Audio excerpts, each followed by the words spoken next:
people were saying that this NHS app is actually run by a private company, which isn't actually technically true. The app itself is made by Public Health England. I know someone that's working on the app. However, the infrastructure of our entire test and trace system, the enforcement, is run by a company called Serco. Has anybody heard of Serco? Yes! The Serpent Company. Queen Elizabeth. Right, now before I tell you about Serco, this is how it works. The law changed 2 weeks ago. If you are asked to isolate for any reason, you do not need a test, you do not need symptoms. You can get a little notification on your phone saying stay at home, and you can get a £1,000 fine. And if you break the rules, you can get up to a £10,000 fine. This is administered by Serco. Okay? Who are Serco? Here we go. Bear with me, I've made some extensive notes. Right, Serco are the multinational company that employ more people than British Armed Services, 125,000 people. They've got 40 subsidiary companies across the globe. They are the largest outsourcing company in the world, and they win 70% of the contracts they bid for. They turn over £5 billion a year. Here's a short look into what they do. They cover waste disposal all over the UK, transport, half of London's traffic lights, all of Dublin's. Ontario, Canada, they issue your driving licence. In New Zealand, trains, ferries, all across the UK too. In Australia, they have a presence on every single military base. That's just in Australia. Serco are contracted to run the Federal Emergency Management Agency, FEMA. Does anybody know what FEMA is? They administer and run 2 whole FEMA camps worth $600 million. 17 states they run FEMA, sorry. Immigration detention centres across the UK, Australia and New Zealand. Air traffic control across the whole world. Public transport in the West and in the Middle East is dominated by Serco. That means the ANPR cameras. That means the facial recognition cameras. They run, own and maintain all of that infrastructure. They are contracted for the DWP call centres. They're the largest operator of private prisons in the UK. Who knew that it's not just the US that has private for-profit prisons? They're in the UK too, and they're run by, guess who? Serco, the Serpent Company. They run every single state school in Bradford between 2001 and 2011. In that decade, kid me not, was that not the decade when the grooming, industrialised raping of young girls was its most prevalent in the North East? They ran all of the schools in Bradford. Political persuasions aside, that happened, and they were in charge of every school in Bradford. Along with G4S, they are the largest contractor for services for vulnerable children. They run the infrastructure of the Child Protection Services. They run the UK ballistic missile system and our entire nuclear arsenal. They run 3 UK naval bases. Serco are contracted to administer many UK hospitals. The entire NHS blood bank is run by Serco. Does anybody starting to get an idea of how huge this multinational conglomerate company is? It is the octopus, it is the snake, it is the spider at the centre of the web. Serco have contracted for our high defence Skynet, i.e. Terminator 2. Skynet satellite system, Serco run that. They also run and administer the US Patent Office. They issue every patent in the US. Serco have been involved in scandals in every one of these areas. They were fined £22 million. They run the ankle tagging for prisoners. So all the prisoners in the UK that have got that ankle tag on, that's Serco. £22 million fine for charging the government for dead prisoners. Who knows about that scandal with Nigel Farage's trial? What you think about Nigel Farage at the window? That scandal of those immigrants that have been picked up in the Channel and been put into hotels. Guess who's doing that? Serco. They run every single immigration centre. Guess what they also run? All of the high-speed rescue boats for the Border Force. Every single one of them is issued, serviced and ran by Serco. They are on commission to pick up every immigrant. They get £900 a pop to put them in their own immigration centres. And if they're full, guess where they go? In the 4-star hotels. Serco pick up the bill and they'll probably double it before they give it to the government and we have to pay for it. Yeah, £900 a pop for each asylum seeker. A very infamous asylum detention centre in Yarl's Wood is run by Serco, and it's infamous for sexual abuse and prostitution rings.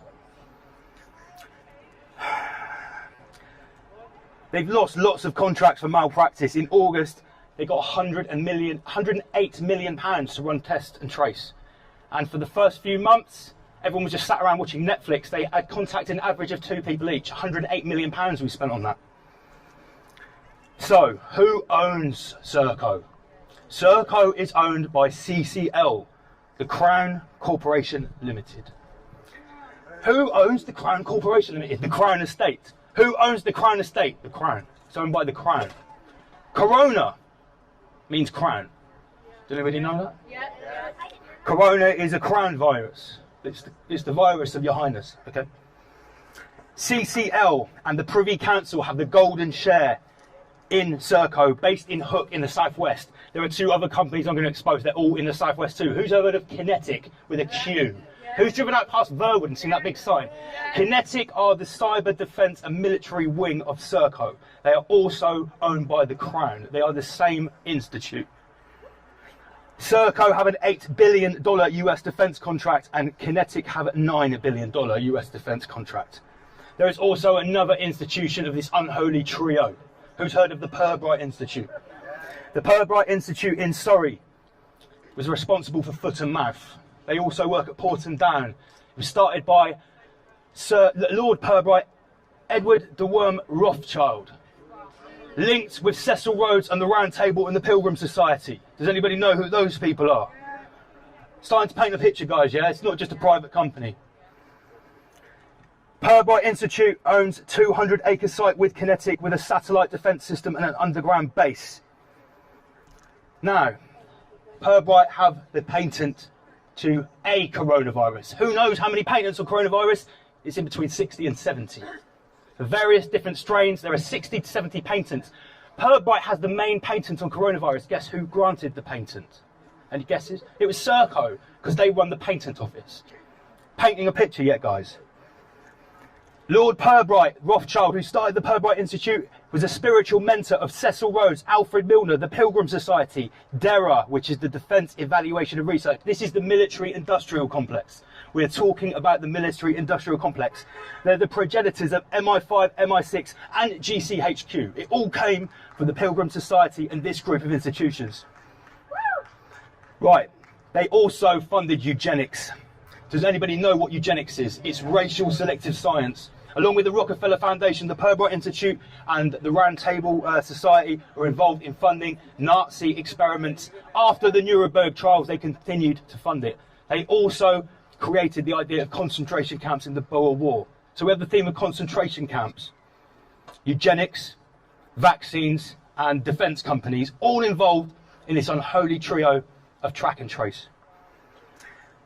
Enter the Gates Foundation, our great friends Bill and Melinda Gates. Does anybody know how many shares they have in Serco and their particular avenue of private prisons? 200,000 shares, worth about $20 million. Pirbright, guess where it's got a massive office and it works with the Viral Institute, Wuhan! Surprise, surprise. Now, although Serco is owned by the Crown and the Golden Share, does anybody know who the CEO of Serco is? Sir Rupert Soames. With his brother Sir Nicholas Soames, does anybody know who their grandfather is? Winston Churchill. 5 points for the man over there. Nicholas Soames, Rupert's brother, is best friends, literally best friends, famously with Mr. Prince Charles, Mr. Captain Reset. And yeah, we all know.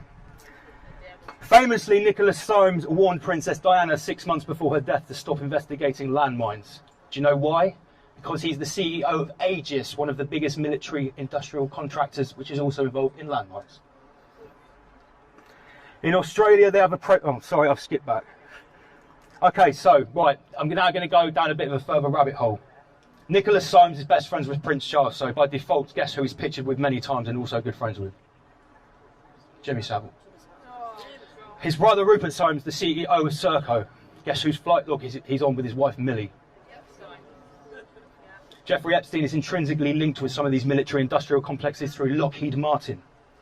Okay, so this little island of debauchery is actually linked intrinsically with the military-industrial program, with defence contractors. It gets so deep, even I was totally blown away by what I found over last weekend.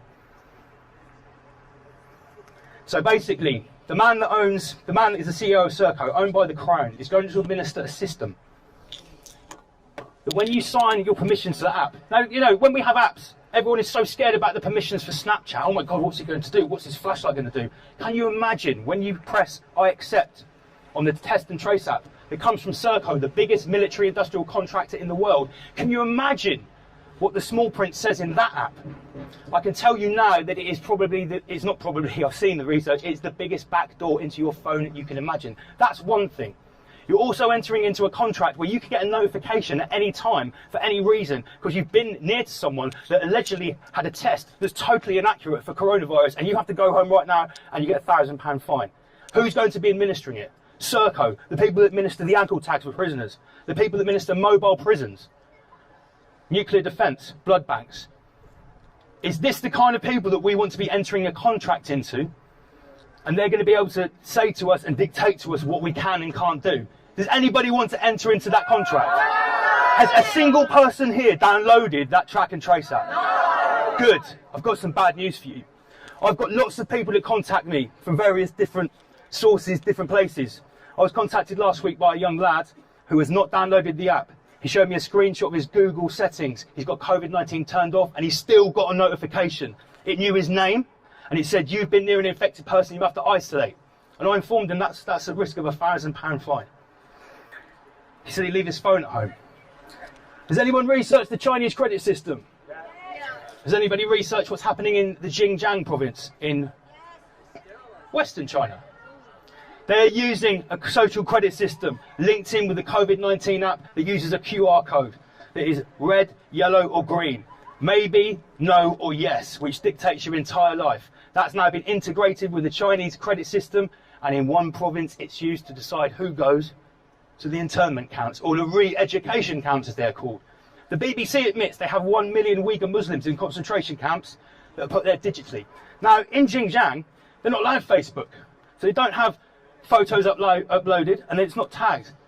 We do this willingly. We willingly give our facial recognition details to the beast.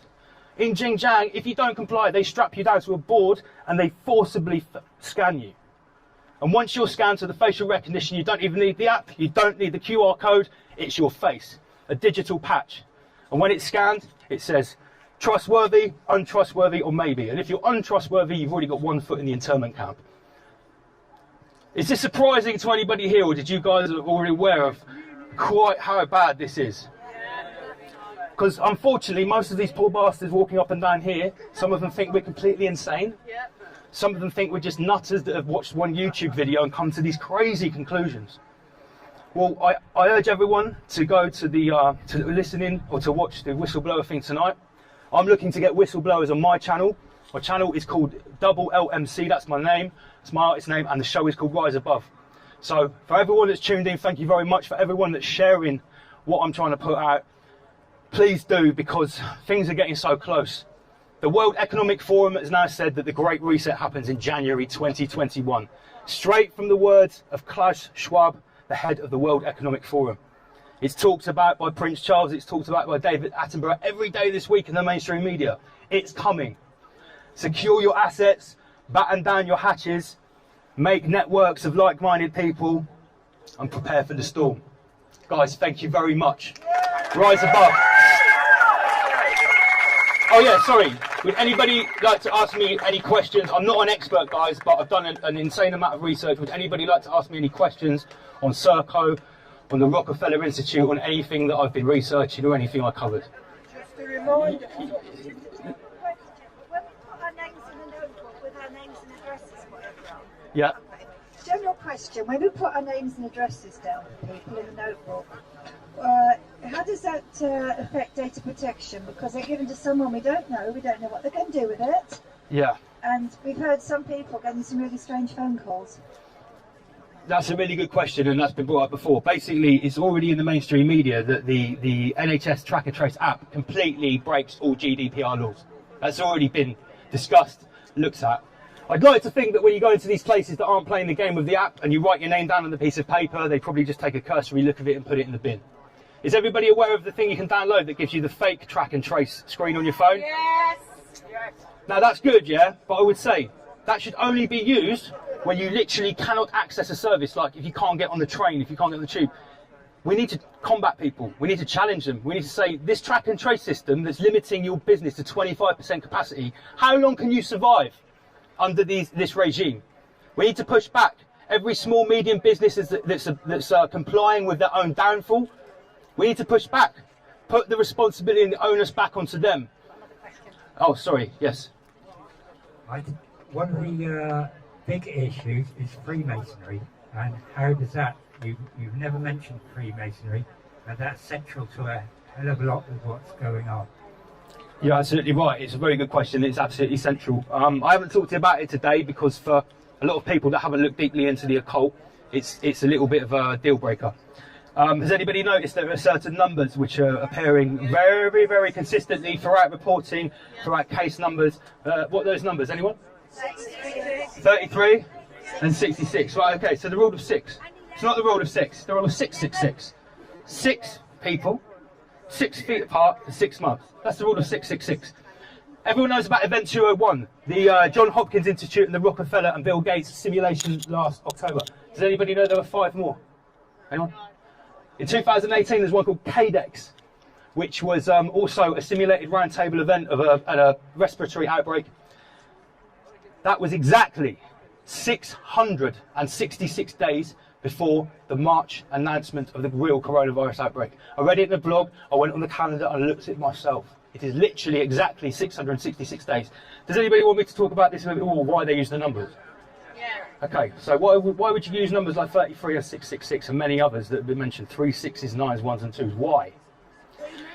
The people that are in charge of the world at the highest level adhere to Freemasonry and to dark occult practices, and they understand that through their knowledge of natural law, frequency, vibration, numerology, symbols and colours are extremely important to a level we can't possibly comprehend. The same reason we have a certain symbol on the dollar bill, there's a reason that those numbers have been woven in. They believe in the dark occult and they believe in the powers. The number of 666 means base consciousness in 33rd degree Freemasonry. The black and the white on the floor means base consciousness. 666 is the number of the beast, the number of manifestation. The number of God is 777. 666 is one away. This is what Freemasons believe. This is the knowledge of a 33rd degree level Freemason. I've studied Manly P. Hall, I've studied Albert Pike. I have an understanding of what these people believe, and that's why you'll see 322. Skull and Bones, Yale University fraternity. That's why in many false flag terror attacks you'll see 22nd of March, 322. It always comes up. These numbers are very powerful to these people. That's why they use certain symbols, certain numbers, and they keep showing up. And they're absolutely right, it comes from Freemasonry. Thank you for that one. Yes? What about the pedos, the adrenochrome and the bombs? I'll be honest. With what we're talking about today, I can talk about that, but it's a totally different subject, and I don't really want to hijack what we're here for today. Well, the MPs have all just got a pay rise. But if it's not linked in that there are high levels of children being rescued and child trafficking rings and famous people being, that's no coincidence. It is no coincidence that happened. Right, throughout lockdown, I recorded over 1,500 arrests from the Vatican, the Vatican's own child trafficking network called Ndrangheta. Ndrangheta are the mafia that no one's heard of. They exist in Calabria and Italy, and they are the personal. You know about Ndrangheta. They're the McDonald's of the mafia. They're in every single continent, and they run everything from drugs to child prostitution. 700 members of them were arrested in lockdown in Calabria, including their leader. They have a network of underground tunnels, and they run pizza parlours, funnily enough. Who would have guessed it? So yeah, that's linked. That's been happening. In the UK, we've had earthquakes. In London, in Kent, here, there and everywhere. Seismic activity has been completely off the scale and exponentially increasing throughout the last year. That is also true. What's that mean, the seismic? What's that? Massive earthquakes all over the world in huge numbers of huge frequency. It's to hide the tunnels. Allegedly. I don't talk about that because I don't know. I only talk about things I'm 150% sure about. Yes, darling. Sorry. I live in a sheltered accommodation, right, and I've been following this for a long time. I've got my food in, I bought a lock to put on the door, which I'm not supposed to do, and I've got all my candles and transistor with batteries, but okay, that's fair enough, that's what I can do for me, but what can I do for other people? What's the action that I can get involved in? People ask me that a lot. Right, here's my views. More than that. Right, the reason I'm here today is not to ask someone else for my permission to do anything. I'm here to help, share things with people. I don't believe we should be going and asking MPs for anything. They've already betrayed us. We need to take. Why would you go to the slave master and ask to be free? They've already enslaved us. It's not about asking for your freedom back. It's about rising above and living in freedom. For me, people say, "What do you do?" I say, "I live this 24 hours a day, every single day. Every person I meet, if they're not aware of this, I give it to them, and I practice different ways of approaching. Everyone has a different key to their door. Everyone has got a different seed that's been planted. Everyone has a different entrance into their red pill awakening moment, whatever it is." But saying I do not comply, we're past that. What else are we going to do? I need to know this. You need to build networks with other people. You need to tell. Look, at the end of the day, here's the truth. If 70%, if 50% of the population were in the mindset of all these people here, this silly hoax would die tomorrow. Some people that theorise about this said it only needs a 5 or 10% awakening to cause an unstoppable thing. Now, I don't know where we're at the moment, whether we're anywhere near 5%, but I'll tell you what, in the last couple of weeks, we've got tens of thousands of more recruits. Does anybody else feel that? Does anybody else feel a little bit positivity? Because I tell you what, as things get worse, guess what's going to happen? More people are going to wake up. Some people cannot be told. You can literally put graphic proof in front of their face and they cannot see it. They refuse to see it. They have to be shown. And unfortunately, as things get worse, look like they're going to, I will predict that we have a hardcore lockdown by the full moon on October the 31st. That's my prediction personally. Unfortunately, I think it's going to go Australia style by then. Yes. One thing about Serco, they also do loans with interest for the benefit system. So So they're also swindling the benefit system. They're doing pay for play with immigrants, pay for play with track and trace, and they're swindling on the DWP as well. I'm not surprised. Yeah. On YouTube, are you on YouTube? I am on YouTube. Yes, my YouTube. What's it? It's double LMC. The word double, then L, then MC, and my show is Rise Above. Once a week we do an episode covering every different aspect of this. Anybody else want to ask a question or say anything? Sorry, these people.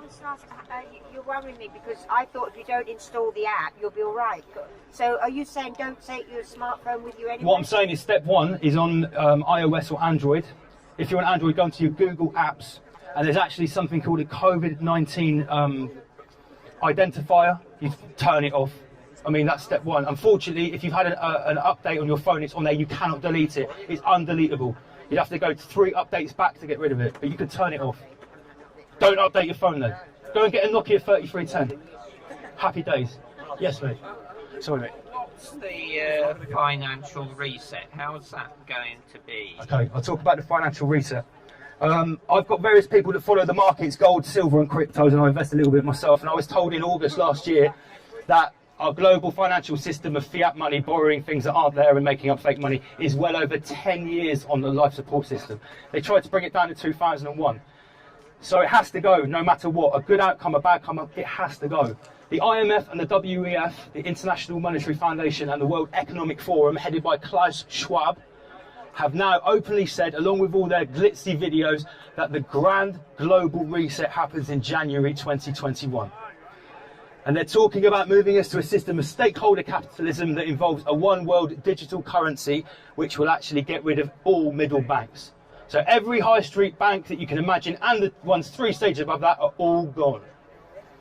And we will be replaced with one digital central system aligned with Agenda 2030, sustainable development, lack of private property, restricted travel, restricted access to the countryside. This is what Agenda 2030 says, and it seems that WEF are 100% aligned with rolling out Agenda 2030, and they're calling COVID-19 the opportunity for the Great Reset. Yes? I wanted to ask, where's Prince William in this? Because I don't, he's kept it. So. Well, yeah, someone commented on my video, does Prince William own Serco? Serco is owned by CCL, which is a holding company of the Crown Commercial Services. It is technically owned by the Monarch. The Monarch holds the golden share, but it's also a private company as well. So it's not public, it's not private, and it's not a government agency, it's somewhere in between. So him, as the head of the House of Windsor, by default, would have the golden share via the Privy Council, and he would have the golden share of Serco, yeah. I've got one more thing. You're Paul McBride now. Paul, yeah. Right? So, Yeah. He seemed like he sold us down the river the other day. And I've got, I was going to go to... Was it him or Rab that said about the fake test? I get mixed up because they've both been down here, haven't they? They all are. They all are. Yes. Can I just ask, basically, with the system they're bringing in, inevitably they're going to try and bring in the universal basic income. Yeah. Now, if we do not consent, which we won't, we are then not going to be able to go to the shops. We're not going to be able to buy anything. So what do? Do we go to the? We create a black market. We create a black market. There you go. Yeah. What we do, is when we go into a shop and they refuse a service, we don't beg for their service. We just turn around and say bye, and then what we do is we go to an independent shop, a small shop. Owned by a family business or someone that's got a small chain of shops that aren't an international conglomerate that can afford to run at 25%. And by taking the money away from the conglomerate and putting our money in the pocket of the independent person, we're simply bypassing the system. That's what Rise Above is. It's not about fighting it. You can't fight a system that has the 100% ultimate monopoly on violence. You can't fight the system that owns the armed services. You have to rise above it and totally just cut it out. So that's a two-stage thing. We cut them out and we put the money back into independent services. And then we give more money to people that aren't complying. And they can employ some more people and open a new shop. And then before we know it, if we're lucky, we'll have a two-pronged system. The people over there that are just living out of fear and operating on base consciousness, complying, wearing a mask with their digital vaccine tattoo with quantum dot nano ink in it, that's got a MasterCard payment system. That's all real, by the way. That's not a conspiracy theory. That's already happening in West Africa. The trust stamp, a MasterCard payment system in a digital vaccine tattoo. Yeah, government systems, government subsidies, payments, digital vaccination ID, everything. That's ID 2020. Can I ask, yes. You said about securing your assets. I'm not talking about property, but what about money? Right. If the global reset happens the way the IMF wanted to happen, if you have £10,000 cash in your hand, it'll be worthless. I would recommend that everyone that has usable income that they want to invest buy gold, buy silver and buy Bitcoin. Because gold and silver are always going to go up. Gold and silver will always have value. Buy a house, buy something that's real. Because if you've got money in the bank when the reset happens, it's a good chance that everything just goes to zero by default. You want to bet? Tell that to the people in the Soviet Union. Tell that to the people in the Soviet Union when the revolution happened, when they murdered 6 million kulaks who were making all the food and then 8 million people starved. Does anyone think it's totally out of the question that what we're seeing is the start of something like the start of the Soviet Union? It's going to be like that on steroids if we allow it. They won't need people going around with guns. It'll be digital. We're already 50% into fascism. That's what I think. Yep, it's going to be technocratic fascism. Not ruled by people. The rule is ruled by a computer. Is there any way for us to protect ourselves from this facial recognition nonsense? You could get some army-issued DWP cream, disrupted pattern material, put some camouflage over your face. I'm joking. No, to be honest, right, if you're on any social media, you've already been feeding your AI avatar for the last 5 years. It's got everything. So in that aspect, it's too late. If you're lucky enough to have never had a smartphone, never been on any social media, and you've never been tagged in a Facebook pic, then you can get a disruptive mask to cover a balaclava. To hide from the facial recognition, that's all it is. We've already fed it. It already knows everything about us. Can I ask you what you think about QAnon? I've been told not to talk about that. I'm pro-Q, pro-Trump. You are pro-Trump. Well, who's told you not to talk about People here. We're not talking about that today. Okay. Sorry. But you will be talking about it on your YouTube. I talk about everything on my YouTube. At the end of the day, I won't say any names, but any world leader who offers therapeutics in the face of a medical vaccine mafia that only talk about vaccines, that means he's not working with them. Exactly, I know. Hydroxychloroquine, Regeneron, all the other 3 or 4, they are not the plan of the Gates conglomerate. They are the alternative. So anyone that is saying you can take a therapeutic that will cure you in 4 days is obviously throwing a spanner in the works. And that's all I'll say about that now, because there's many different subjects, not everyone's on the same page, but the important thing is we all agree on the important things, that we're in trouble. And we need to find a way of fighting them. It's all very well to be awake, that's fine. But Civil, civil disobedience, mass civil disobedience, non-compliance. Yes. There's meant to be a bunch of international lawyers which are taking the World Health Organization to court, supposedly. And, I've heard of a number of these lawsuits that are going on. Some to government, some to the World Health Organization. My prediction is that after November the 4th, things will get much more interesting. Everybody is waiting to see what happens on November the 4th. Whatever you think about what's going to happen, whatever your views or either of those two people are, after November the 4th, everything will be different. I have a feeling, either way, for the whole world. How about the Queen? Any more? Yes, man in the white shirt. Can I just... So I was just going to say that the strategy of getting more people to wake up is brilliant, but the people that are going to be stopping that are the police and the military. They're already on the streets in Birmingham. The military are helping Serco already. Yeah. So we need to reach out to as many people that we know in the police and the military to get them to wake up. These guys down here, they're not wearing masks. They seem to be very amenable. London was completely different. Actually, it was okay to begin with until the riot police came in. But it's those people we need to appeal to because they've got young family, they've got children, grandchildren who are going to be suffering way more than we are. I mean, I'm 61 nearly. It's not. You know, I don't care about me. It's our children and grandchildren that I'm concerned about. So we've got to appeal to as many of those people as possible. They've got to wake up because they're going to be the ones that need to stand with us. You know? Yeah, here. That's an excellent point. Yeah, these people in uniforms are people like you and me. Yeah. Those riot police that rush in, they're special instruction. The average people on the street, these policemen down here are human beings just like you and me, and I'm sure they, on average, percentage-wise, have exactly the same views as a group of people like you. They're not idiots. They're doing a job like anybody else. I've seen in various countries, police, firemen, yellow vest protests throwing down their uniform. That happens. It has to happen. Yeah. In the Paris protests, they sat with the protesters and they were unified with the protesters. At the end of the day, it's their kids too. It's their future too. They'll always be in work, but their friends are still committing suicide, and their nans are dying alone, and their businesses are shutting down, and their whole industry is gone. You know, I lost 30 shows out of my MC calendar when this lockdown happened. I lost a whole year's worth of money, and I said to myself, well, this is it. Better do something about that. I'm not going to sit on what I've been researching for 20 years and sit in an armchair in a fascist technocratic dictatorship in 20 years and tell everyone, well, I knew this was going to happen, but I didn't say anything. So guys, that's why I make the videos, that's why I speak. Thank you so much for listening. I'm not an expert, I'm not a seer, but I spent a lot of time studying these assholes. I know everything about them and how they work, and I see their plan 20 miles down the road, and it's not pretty. So everyone come together, educate people, know your facts, build your arguments, arm yourself with knowledge. Knowledge is the ultimate power. Everyone can be turned. Everyone has got their entry to realise this is wrong. We can do it. Rise above. Rise above! Well, hello, Clive de Carle here, and today I'm very pleased to have a new guest, Lance Murdoch, double LMC, who is a multimedia platform journalist and multi-talented man. And I first came across him just very recently when he did a talk in Bournemouth, which blew me away, actually. It was all about Serco. And while I thought I knew a bit about Serco, I certainly didn't know as much as Lance. So I'm hoping, amongst many other subjects, we can talk about that. So welcome, Lance.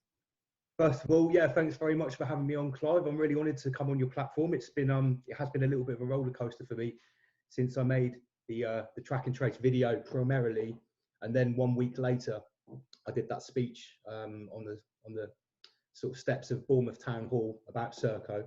It's kind of crazy the way it started. It was a Friday when I was looking online and I saw a picture. I was actually planning to make a totally different video for my channel about California wildfires, funnily enough, but I saw this picture and there was 9 newspapers, all with an almost identical picture on, but it was all different colours, no headline, all a picture of this test and trace app, track and trace. And I've done media studies at university and learnt about advertising, and that really struck me. I thought that's very, very striking that all of these 9 newspapers in this 3x3 grid with all these colours have all got that with no headline, no counter stories, no left-right narratives, just the picture. So I thought, right, let's have a little bit. And I heard about this private company that was doing it, had the word Serco, recognised it from, garbage disposal vans and some prison vans. And the funniest thing is, before I made the video, or I started the 5-day rabbit hole, as I call it, I made some bullet points and I had these assumptions, or these sort of hunches about what I was going to find, because in my other investigations into some of the other aspects of what I've called COVID 1984. I didn't coin that, somebody else coined it.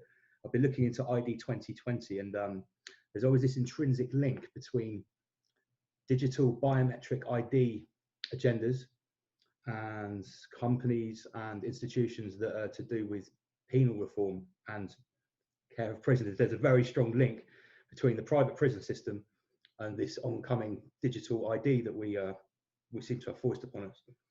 So I had all these preconceptions about what I was going to find, and I made 5 or 6 bullet points. Because I had this thing about Nigel Farage in my head as well, because I'd seen something he'd said a week before. And I found all of them to be true and much, much worse.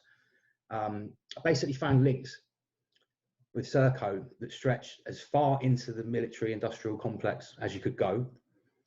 Private prisons, pay-for-play immigration centres, border force control rescue boats, the test and obviously the infrastructure behind the test and trace app, you know, and I laid it out in a way that has really sort of grabbed people and shook them a little bit. It was unbelievable. I went to the protest on Saturday in London, the anti-lockdown protest, and I had like hundreds of people come up to me like, "You're the Serco guy. We've seen the speech, or we've seen the video." Sorry about that. And it was actually quite surreal. And I'm not someone that's, you know, adverse to limelight or being in the public eye. It's something that I've been used to for 20 years, but now it's very strange to get recognised for the information that I'm putting out, because I only started doing this in lockdown, really becoming a YouTuber and actually compiling my research that I've been going over for, you know, a period spanning 3 decades. So yeah, it's all been a little bit of a blur since I made the Serco speech. But the worst thing was that past the money trail, there's some really shady characters that came up. And one thing that really got people was when I looked into the CEO, which is Rupert Soames, and his brother, Sir Nicholas Soames. Nicholas Soames is friends with Prince Charles and very, very close friends with Prince Charles. And his family has a link with Jimmy Savile going back quite a long time. And then his brother, Rupert Soames, the CEO of Serco, is on Epstein's flight log with his wife, which was, you know, sort of the icing on the cake of this crazy line of investigation I went down that went all the way to the Crown. And since I've made this speech and it's gone viral, I've been fact-checked by Reuters and Full Fact and many other fact-checkers, and which I subsequently have pulled apart. But on the same day, I actually got my Facebook account deleted, which I've had for God knows how long, since as long as Facebook's been around. 5,000 friends, 2 business pages, you know, worth tens of thousands of pounds a year, 3,000 likes on each other, all gone. No warning, no recourse, and no appeal, no reason. So I have gone back onto Facebook and tried to sort of rebuild some connections. But oh yeah, I'm shadow banned on Twitter as well. People have been trying to add me on Twitter. You know, with my tag, you cannot find me. I've actually been identified on a shadow ban list. Someone sent a screenshot to me. So I'm being actively censored, essentially, because I must have got a little bit close to the knuckle and hit a nerve with what I'd put together about Serco, you know. And I'm a little bit of an out there researcher. I like to link it I look into the occult and to esoteric notions. And I went a little bit further, and I've linked it to what's going on in China. And I've said, you know, the social credit system in China that has various different applications in different provinces, whether it's 0 to 100 in the free province where you can become the great citizen, or it's just yes, no, or maybe in Xinjiang where they're imprisoning the Uyghur Muslims. They have a very, very strict 3-tier system for their social credit there. Trustworthy citizen, untrustworthy, or maybe. So it's either yes, no, or maybe there. And I made a speech on a bench in Bournemouth, and I said, you know, this 3-tier system is very, very similar to what's going to be introduced with our health passports or our track and trace. And lo and behold, within 4 days, Boris came out with a 3-tier regional system. But his system only went from yellow to orange to red. There was no green. And I said, you know, at least in China, there's a green where you're free, you have free access. But I highlighted things like in China where, you know, if you have an undesirable credit score, your everything is restricted. Your links to services, to public transport, even your internet speed, whether you are allowed to look after pets, that's all controlled by your credit score. And a really interesting, just a little anecdote here is that there was a BBC report this week that one of my team of researchers picked up on. And there's a video in China of a woman queuing up to get the vaccine that's already been rolled out in China, in Wuhan. And she was shaking and she was quivering, very scared, but she says, I need it. I get 30 extra points for my social credit score. Now, with those 30 extra points, I don't know what exactly it's like in Hubei province, how it works, but that would be quite a big chunk of your social standing, you know, 30 points. So they're incentivizing people to get the vaccine there directly using the social credit score, which I'm proposing is exactly what's going to happen here if we allow it to. Well, it's clear that they want that to happen. Oh yeah, without a doubt. You know, I'll be honest, Clive. I've come onto this interview a little bit blind. I've only checked out a couple of your videos that were mainly around holistic health. I usually like to do my research a little bit before I get interviewed, but it's been so hectic, so I didn't know how far down this rabbit hole you were. So I was just testing the water. But yeah, that's where it's going. If anybody doesn't think that we're going for a technocratic, totalitarian system like China, they're sleepwalking, I'm afraid. Well, the world has been taken over. There's been a third world war, and we, the people, have lost. And you know, it's not that we've lost forever, and you know, we can get back, and we will. But right now, they have hypnotized the entire population of the planet. At least the ones who watch television, the ones who listen to the news on the radio, and they completely believe that there is a real virus out there. And I mean, it's obvious to anybody who looks that nobody is ill. I mean, you know, if it was a real pandemic, I mean, by now in the Spanish flu, supposedly 250 million people were dead these many months in. But I mean, you know, a real pandemic doesn't need TV adverts, billboards, incentivized testing that's completely garbage. A real pandemic doesn't need admittedly falsified death stats. It doesn't need ludicrous criteria to record a death, i.e. 28 days of a positive test. It doesn't need any of that. In a real pandemic, the pandemic around you is apparent. So, you know, it's absolutely true what you say. I think it's trauma-based mind control. I've looked into some of the more sordid experiments of the Third Reich, going right through to the CIA, right through to the Tavistock Institute. And I know exactly how trauma-based mind control works. And, you know, there's various different grades of it. You can lock someone in a room and give them electric shocks and do it that way, or you can do it very, very slowly, very subtly, and very under the radar with slow repetition, you know, of messages and, you know, using NLP. And I really do think to some extent that's what's happened to most of the population. Without question, they are in deep hypnosis, and NLP is a very powerful form of hypnosis, which can be used for good or bad. You know, it's not biased. NLP. It's just clever use of language. You know. Yeah, absolutely. So, I mean, this is where my sort of research has really been focused, because I've been looking into things like this for, like I say, since 9/11. You know, almost 20 years now, so 19 years. So I'd already really aware of Agenda 2030.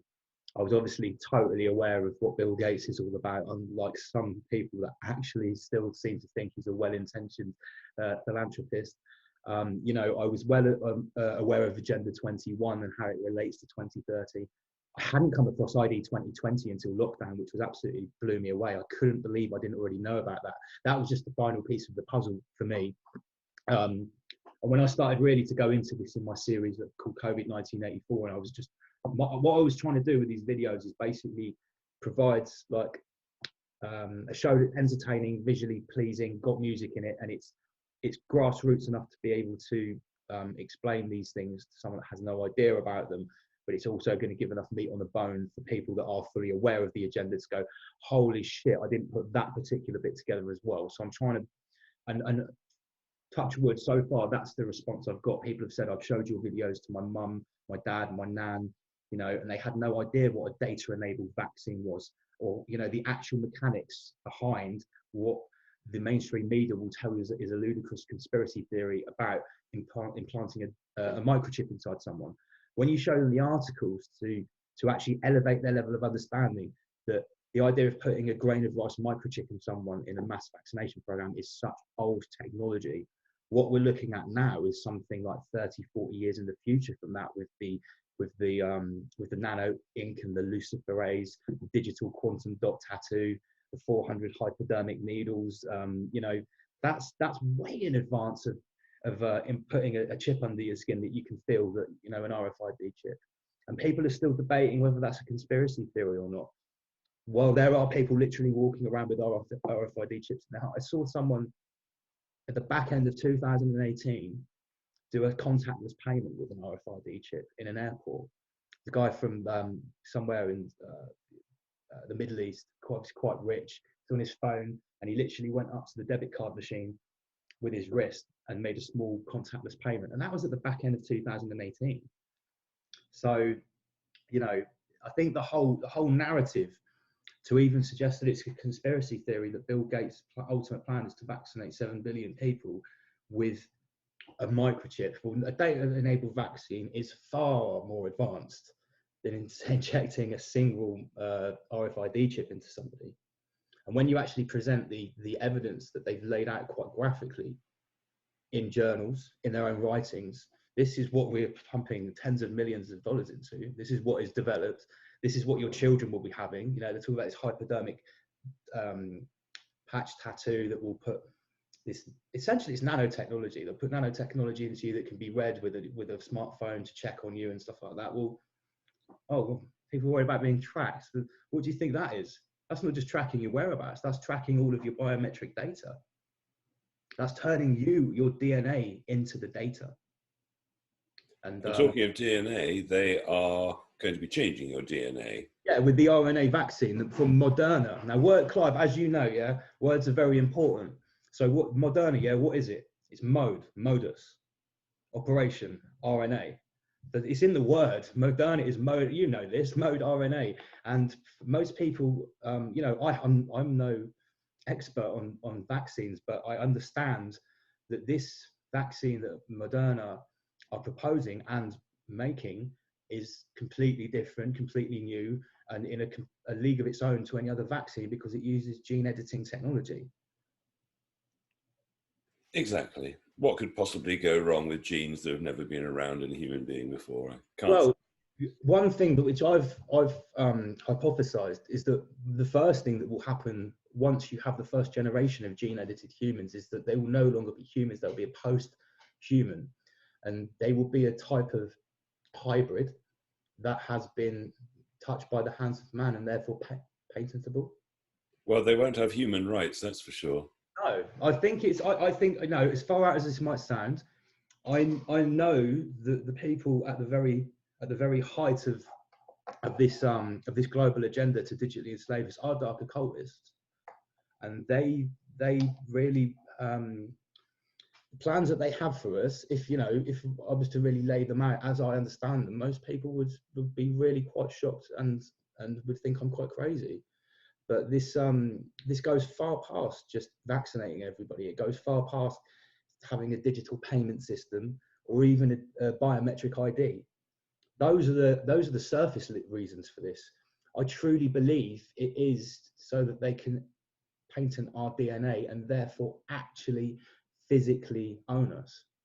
Because the Vatican has had one of those papal decrees for God knows how many centuries. You know, the little balls, but I don't know what it's called, but there is one in the Vatican catacombs that says they own the soul of every man, woman, and child ever incarnated on planet Earth.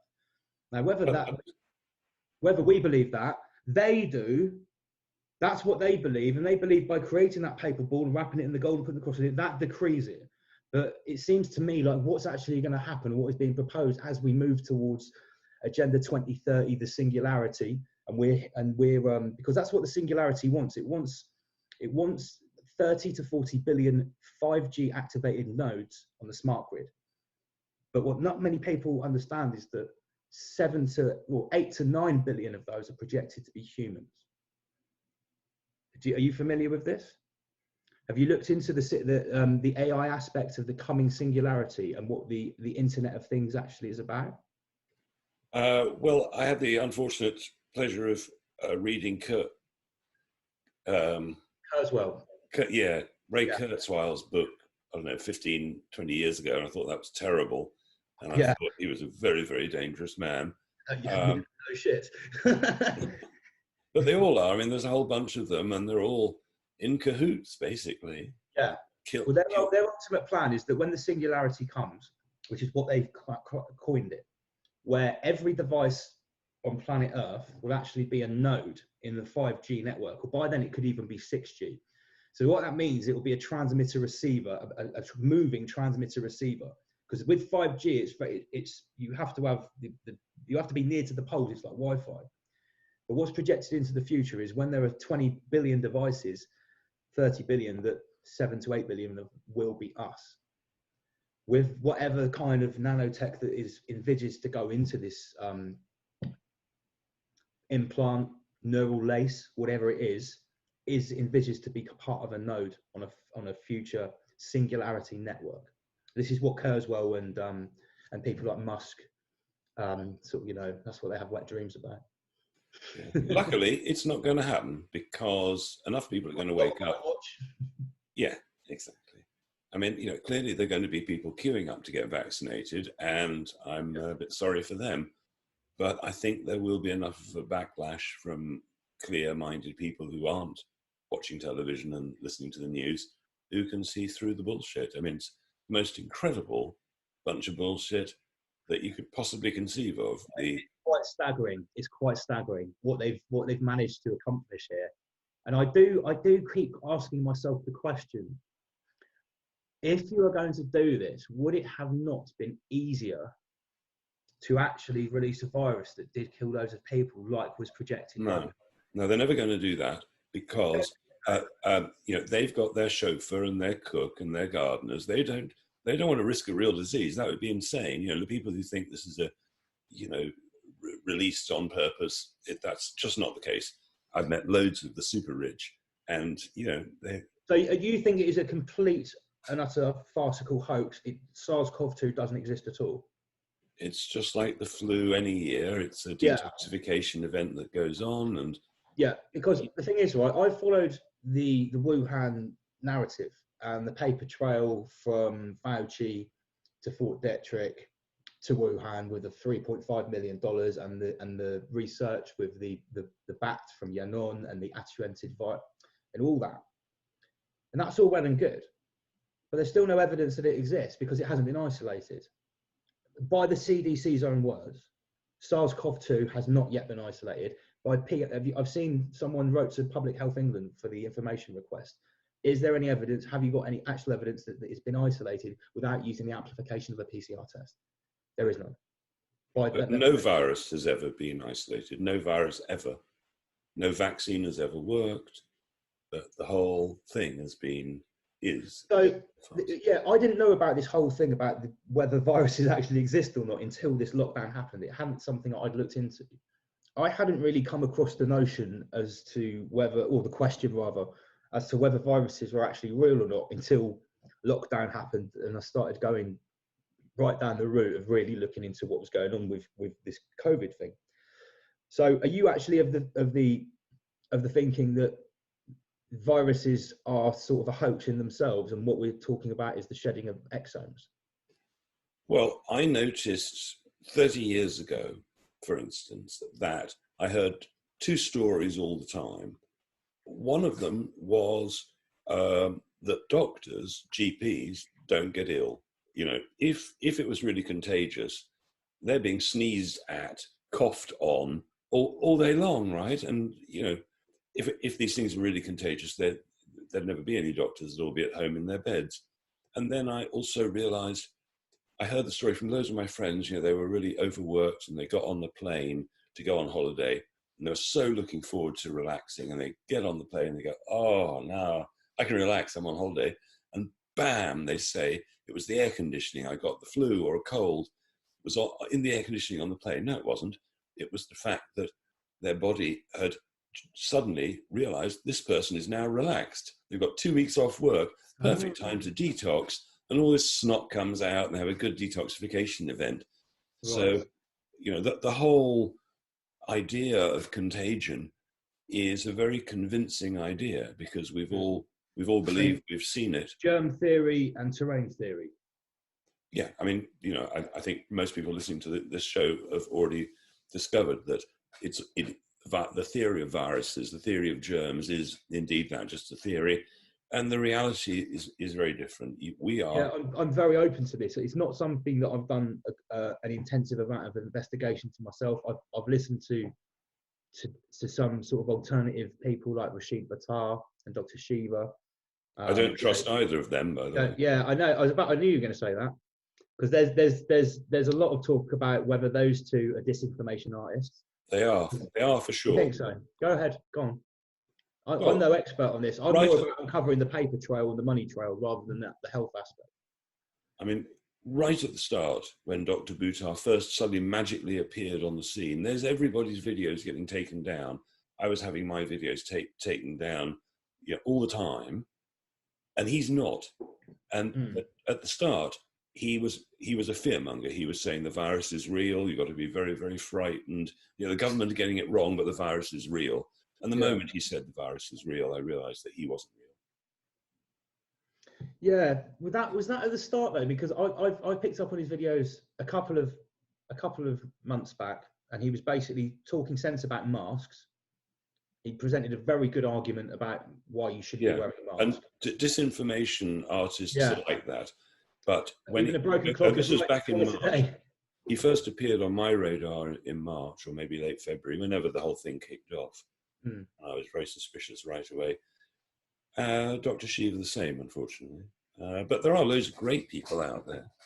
But I think the point is that the biggest weapon out there is fear, and it's obvious that nobody's dropping down dead of COVID. It's just whatever it normally is every year when people get flus and colds. I used to get a cold 3 times a year on average, until I discovered that if I took vitamin D in winter, because there wasn't enough sun in England, that cured it. So I haven't had a cold in 13 years. I don't really remember being ill. I mean, I remember being ill as a child a couple of times, but it does seem to me that the people that go around really fearful of germs and bacteria and disinfecting everything, I've always thought this seems to be the people that are always ill. I've always had that impression. I was always brought up to play in the dirt, wash your hands when they're dirty. Don't obsessively go around cleaning, disinfecting everything every day. And that was always how I was brought up. I have had a couple of vaccinations when I was a kid. I've got the BCG scar, but I know that my mum refused to sign a lot of the other vaccination consent forms. And because I remember the conflict at school, which was, back in the early 90s now, where I don't know whether it was more people were more anti-vax back then or more anti-vax back now, more anti-vax now. It's not something I was already aware of back then, but I remember the conflict at school where my mum said, no, they're not testing all these different vaccines on you. But I mean, when it comes to the real sort of stark obviousness of how there isn't really a pandemic, I always refer people to the Office of National Statistics, ONS, because when I read the ONS stats for breakfast sometimes, and once you get really sort of a rudimentary understanding of the death rates, the seasonal flu, how seasonal flu has ascended. Oh, that's the killer. How seasonal flu has basically been totally cured in 2020 all over the world. It's absolutely fantastic. I mean, what breakthrough. Finally, the vaccine must have finally worked, is what some people will probably say to try and pass this away. But yeah, I mean, by the ONS's own admission, when you study the stats, there simply hasn't been any pandemic whatsoever. I think it's actually fair to say that the rate of seasonal respiratory related deaths was actually on par with 2018, which was a slightly higher year than normal. I mean, this is by the ONS's own figures. There haven't been any extra deaths. It simply hasn't happened. On overall deaths, on extra deaths, it just isn't there. It only takes half an hour to look at these figures, which is quite sad, really, because most people won't spend that half an hour. They won't. Well, you're absolutely right. The whole thing's a con. So the next question is what are we going to do about it? And you're doing a great job waking people up. And I think I'm doing everything I can. I've got a certain skill set. I know how to do what I know how to do. This isn't something I've just picked up. I've been learning about this for years. So it's everyone keeps saying to me, and it sounds so cliche, like, this is your calling. Like, you've been rapping in nightclubs for years. You've been doing combat sports in cages and rings all over the world, so you can hold your own. You can deal with hecklers, and you've been researching, so you know what we're talking about. Like, this is for you. And yeah, it's a little bit surreal, but I think this is the way that I put it, Clive. If in 20 years, if this plan rolls out, and in 20 years I'm sat in like a real 1984 situation where, where it's a digital totalitarian prison, there's no culture, nothing, and I won't be able to look myself in the mirror and say, yeah, well, I knew this was going to happen, but I didn't do anything about it. And some people might say, what you're doing is in vain. You're just trying to make a name for yourself at this. That's bullshit. I've had a name for myself for a very long time. I've been on BT Sports, ITV. I've emceed all over the world, Asia, Europe. I've lost a lot of bookings in the past at big festivals for openly talking online about. This is 3 or 4 years ago, talking about false flag terror attacks. I call it the medical mafia pirates. The big pharma conglomerate. I've been talking about them years. So yeah, now which festivals wouldn't have you? I was this is quite an interesting story. I was previously booked at the music which I perform in is like bass music, drum and bass, garage, dubstep, bass line. So it's sound system culture, bass heavy dance music. And the #1 festival for that in the world, in my opinion, and in lots of people's opinions, is Outlook Festival.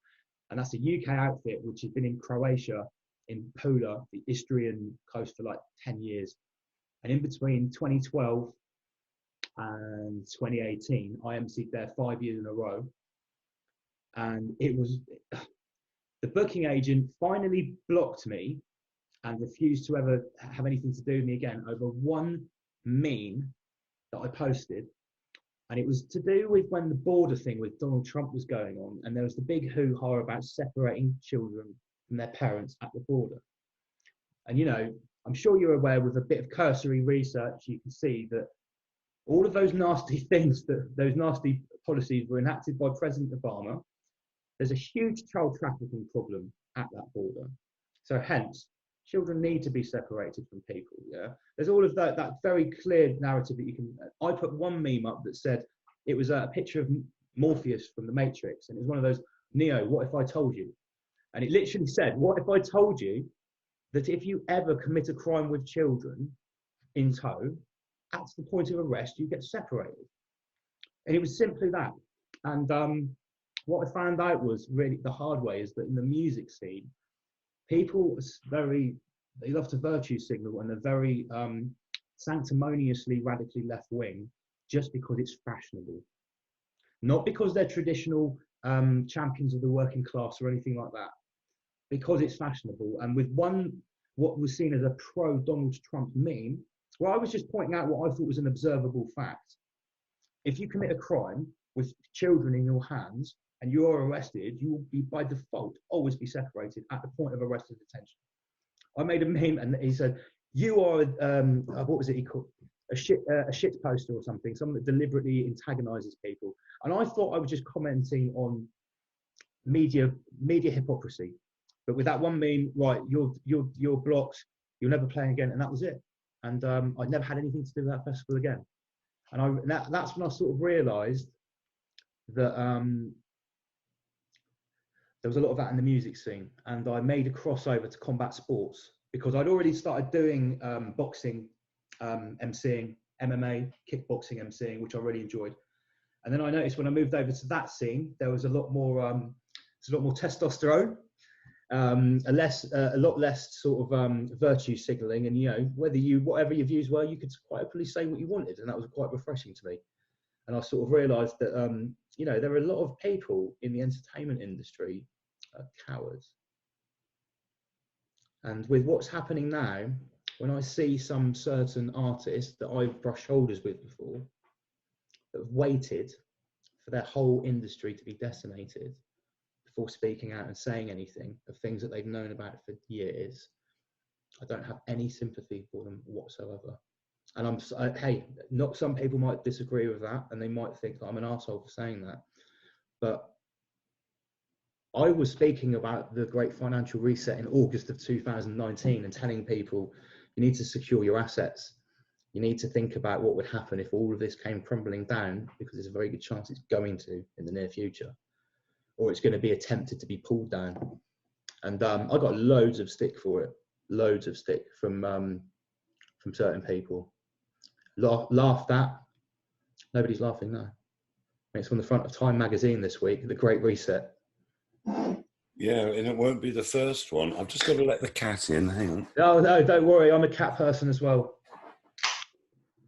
Yeah, you know, and I'm not pretending to be a prophet or a seer or anything like that. And like I say to people, I'm not saying that I've got any special abilities or links.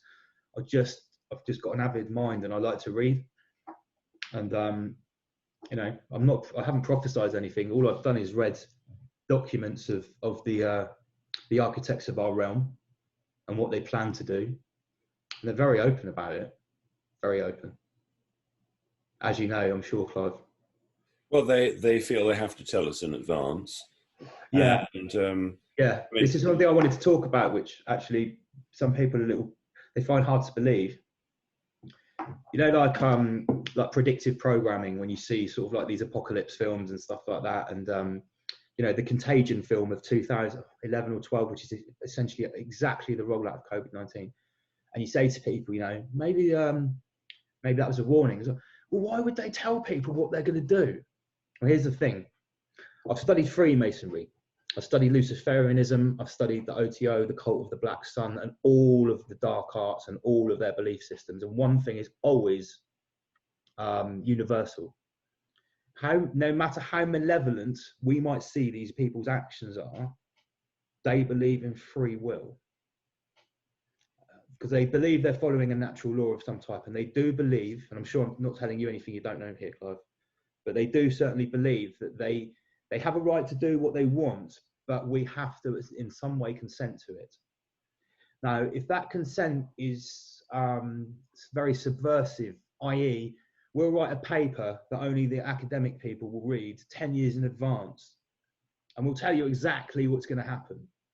And that academic plan, whether it's the Road to Iran or PNAC, Project for a New American Century, or any of those which laid out everything which happened in the Middle East step by step, gets buried over a load of other rhetoric, and people dismiss it. And you know, when all of that stuff was happening over that really hot decade in the Middle East, I was really hitting it hard about Iraq, Afghanistan, Syria, white hats. People are saying, yeah, but oh yeah, this sounds. Where are you getting this from? Where are you getting all this from? I said, it's very simple. 3 documents: the Greater Israel Project, Project for a New American Century, and the Road to Iran, which has another name, the Something Plan. And I said, if you read these 3 documents and you have a rudimentary understanding of what they're saying, it is literally a systematic blueprint for everything that's happened. And it even almost gets it in the right order, country by country.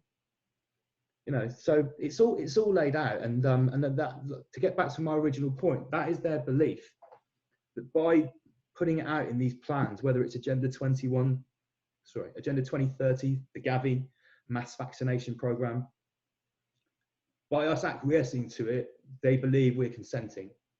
So that's what I always try to preach. Not preach, I shouldn't use that word. That's the message I try to put out. It's not about fighting. You can't fight a system that has the ultimate monopoly on violence. Can't. It's about rising above. And that's why the show's called Rise Above. That's why I'm wearing the Rise Above t-shirt, because I think it's more about non-acquiescence, civil disobedience, mass civil disobedience through gnosis, because that can only come from when everyone has an understanding of what's actually happening. And unfortunately, as we've already pointed out, I don't know, we're still looking at least 50 to 60% of the population which have no idea what's happening. No idea whatsoever. So I think it's all about 95%, isn't it? Well, you say this, Clive, but I've put myself out there in the last 3 weeks. I've been megaphoning on the steps of New Scotland Yard. That was to the choir. That was at a protest. But I've been in town centres. I've been standing on benches with a PA system, and people walking past have been stopping and listening. And what I've been saying to people in my speech I did last week about the do's and don'ts of waking people up, I think that there is actually a massive or a sizable silent minority of people that, even if it's in their subconscious or in their mid-conscious, that it's just coming to the level of everyday perception, that it's bullshit. But the problem is that this big sector of people, whether it's 25% of the population, they're still quite invested. They're still quite invested in hoping that if we comply a little bit more, things will go back to normal.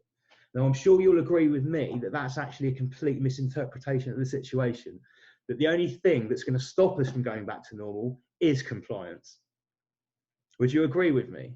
Well, yes, I agree with you, and it's never going to go back to normal, but it could go back to a better normal. The big problem that, as I see it, is that, yes, people are waking up to, well, the government are getting the response all wrong, and that's the side of things, but they have no clear idea in their head about what is a better alternative to what the government have got to offer.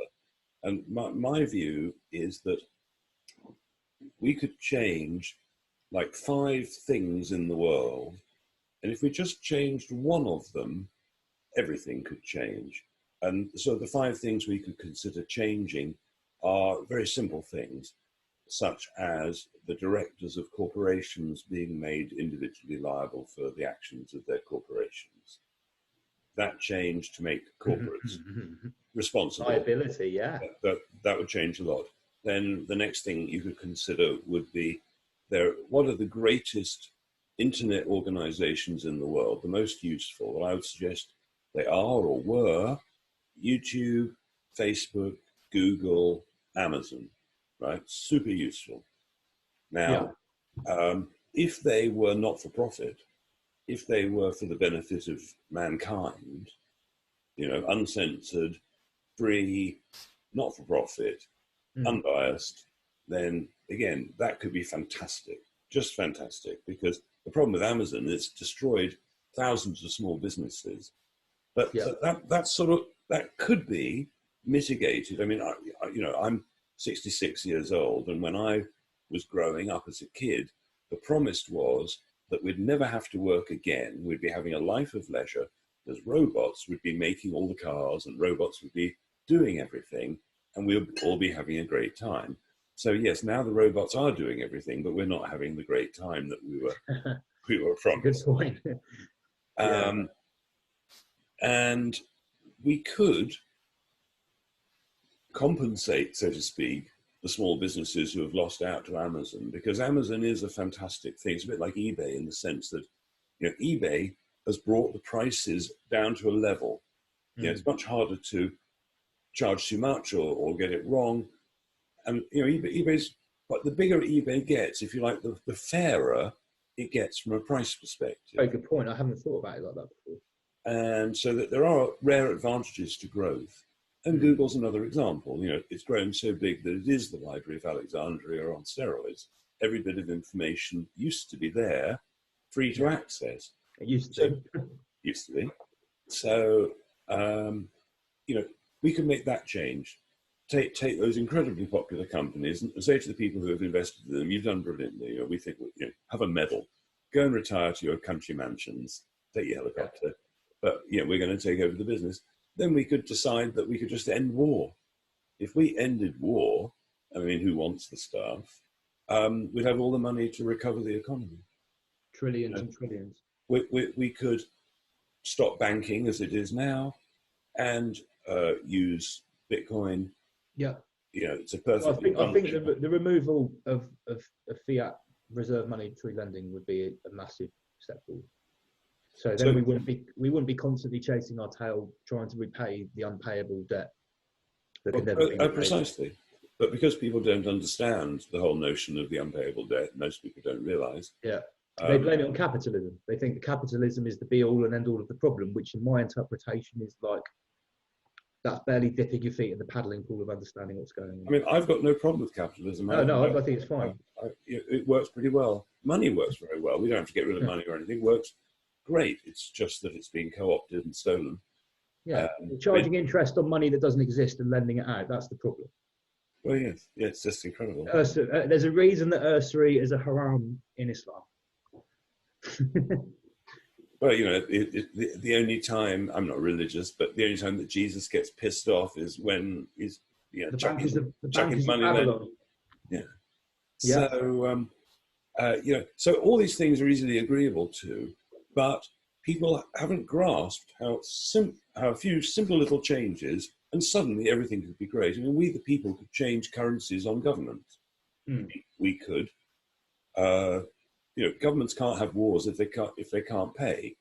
And if we, the people, decide to change currency on governments worldwide, there would be no more governments worldwide. And people say, well, that would be anarchy. But anarchy, as you know, means just no rulers. And there's nothing wrong with anarchy. Just like Anarchy's not a dirty word at all. Anarchy's not a dirty word, no. No. And they deliberately changed the definition in dictionaries, you know. 1924 was the last time in England that a dictionary defined anarchy as what it is, without rulers. Then they deliberately changed the definition to, you know, violence and... Now you would associate it with Antifa. Yeah, that kind of thing. Exactly. Yeah, which is a total interpretation. So my feeling is what we need to do is to have, let's say, half a dozen ideas that all of us could agree with, whether we're left, right, up, down, black, white, whatever it is, that we can all agree to end war, change personal responsibility when it comes to corporations, that kind of thing.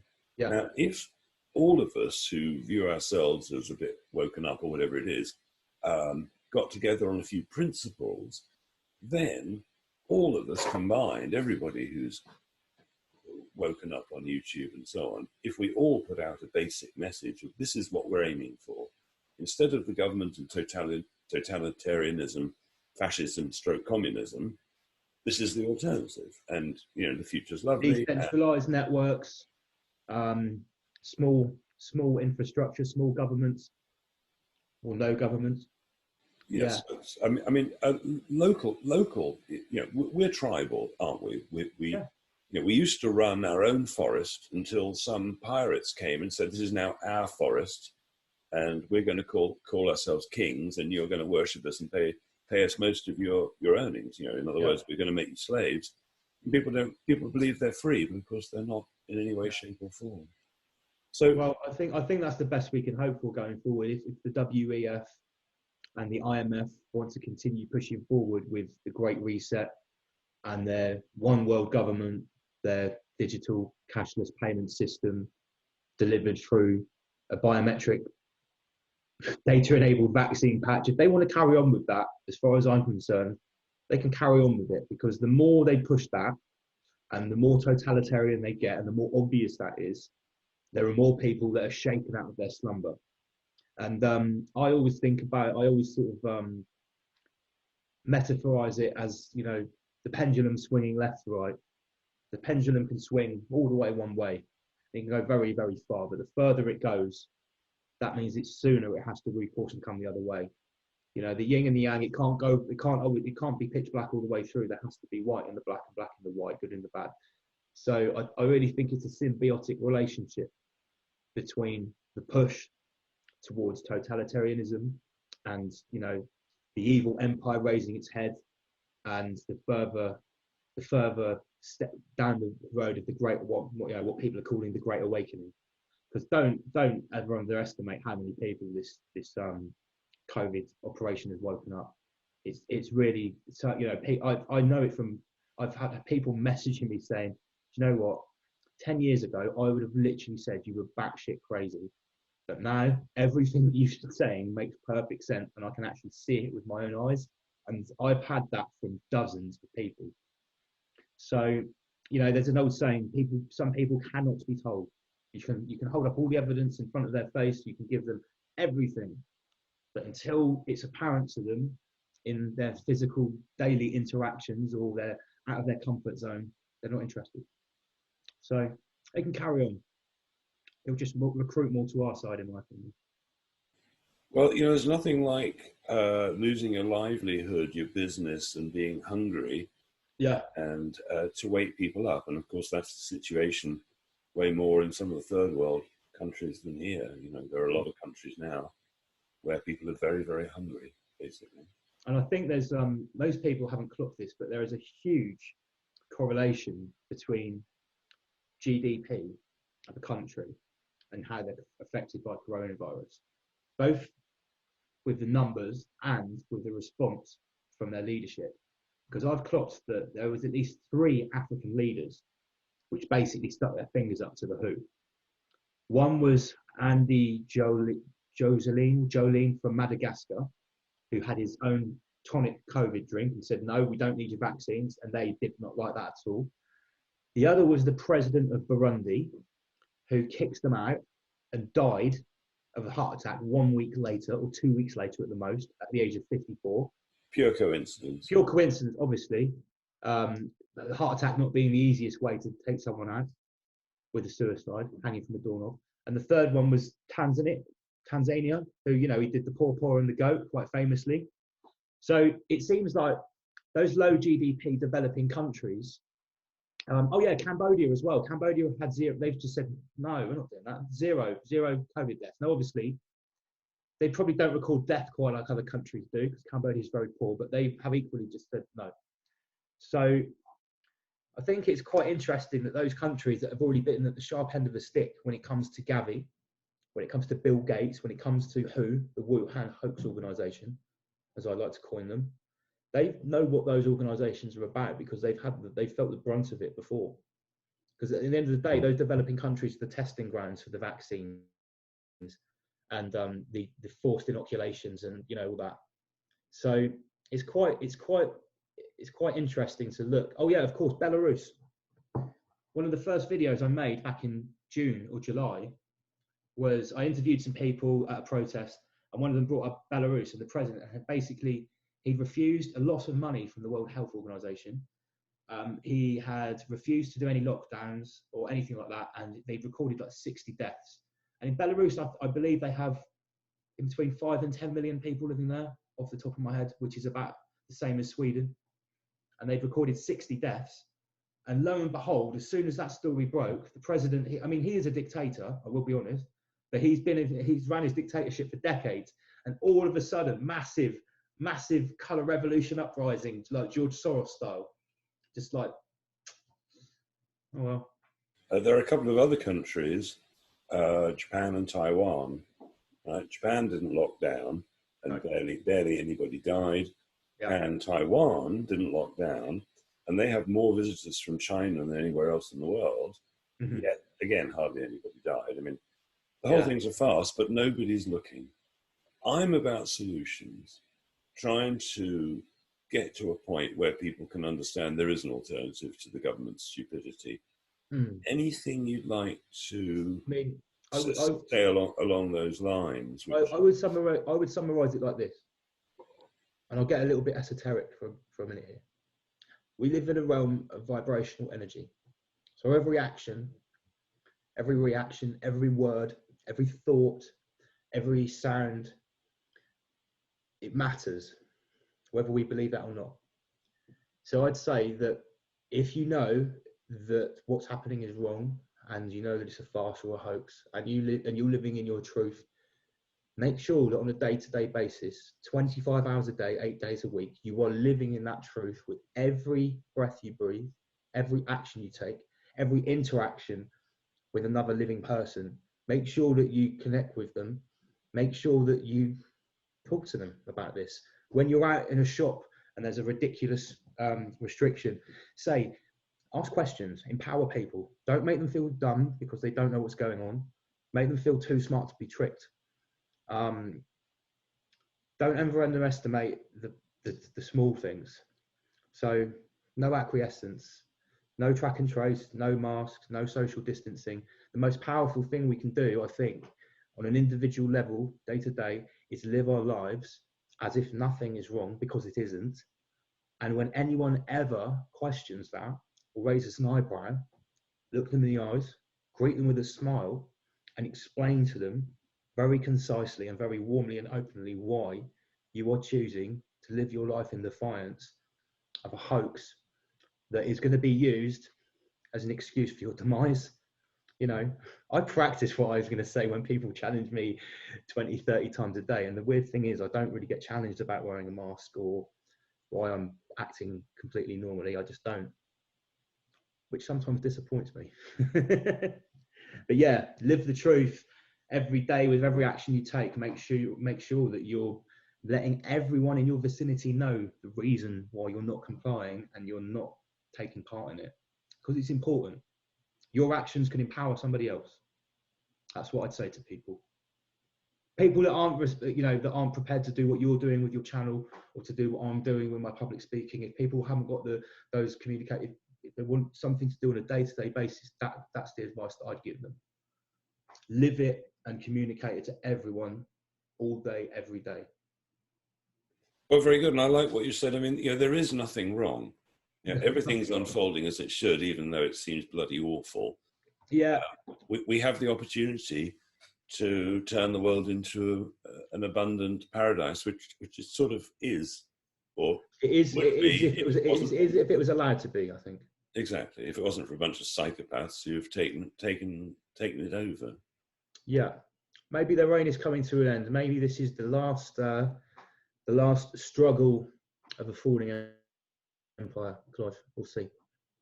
Well, no, I do believe it is. You do believe that?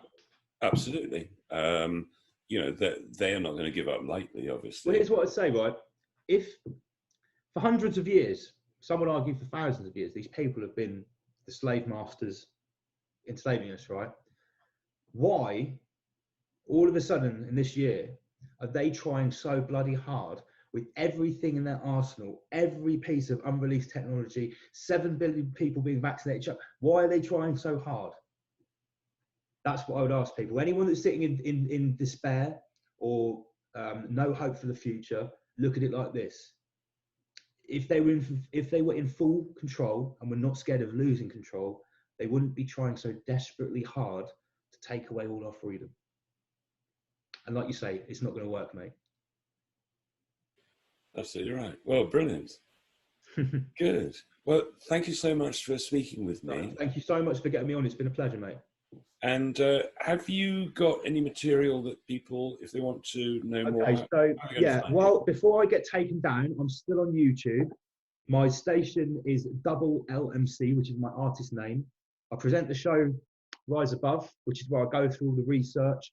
And there's my public speaking on there as well, some live podcasts, some interviews. But also on there is my music videos, freestyles. And all of my music is conscious. There's no materialistic, superficial crap. It's all about these subjects, about enlightenment, esoteric subjects, conspiracies. It's all about that. So, if you enjoy hip hop and rapping, and you're interested in these subjects, then check out my music as well. Invite the military here. Did you invite the military here? Invite the military here. Gore-Tex boots, ankle holster, kit, low visibility grey. Shock troops, 50k taser, crowd dispersal energy ray. Flame retardant combat fatigues, 9mm Glock 17s. SIG, 516, carbine with high cap magazine. Red dot sight gun mounted, flashlight, backup clip, strapped to his leg. Counter protest firearms officer, CS grenades across his chest. Strict orders, encrypted frequencies. Combat civil unrest, across all borders, untold secrecy. Rolled out on the streets of the west. Who invited the military here? I never invited the military here. Who invited the military here?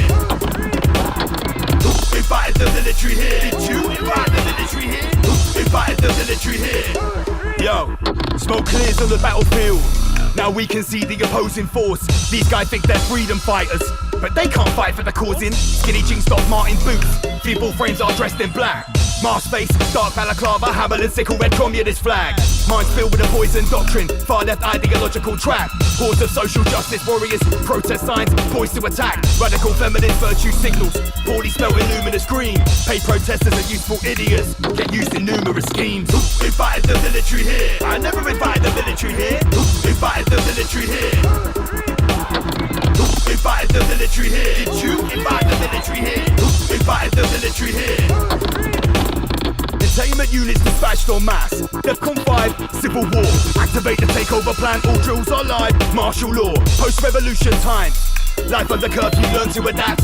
Laws of federal crimes. They signal virtue when you react, so better keep in line. Don't speak out or cause speculation. No more protest signs.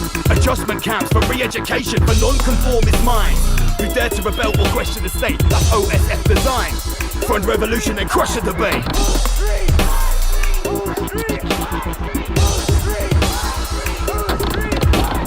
Who invited the military here? Who invited the military here? Who invited the military here? In tactical boots and military wear. Who invited the military here? Looking at me with militant stares. Who invited the military here? Irrational troops and military gear. Who invited the military here? Boots on the streets cause imminent fear.